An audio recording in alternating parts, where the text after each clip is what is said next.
বেড়াতে যাওয়ার তো কত জায়গা আছে, তুমি একা একটা মেয়ে পাহাড়ে যাওয়ার প্ল্যান করছো। এটা তো খুবই দুশ্চিন্তার বিষয় মা। মা, আমার তো একটাই ইচ্ছে, আর মেয়ে বলে কি সেটাও পূরণ করতে পারবো না? আমিও তো কোনোদিন পারিনি মা। মা করেনি বলেই তো মেয়ে করবে।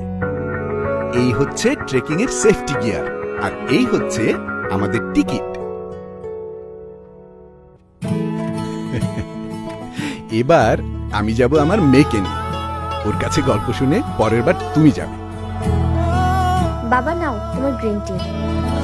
যে নারী সবার কেয়ার নেন সারা বছর, আসুন না আমরাও তাদের প্রতি আরেকটু কেয়ারিং হই। আর আপনি কিভাবে সেই কেয়ার নিশ্চিত করছেন? We care for our women hashtag সহ সেটি শেয়ার করে উদ্বুদ্ধ করুন অন্যদের। বছর জুড়ে কেয়ারিং সেই সকল নারীকে জানাই কুমারিকার পক্ষ থেকে আন্তর্জাতিক নারী দিবসের শুভেচ্ছা।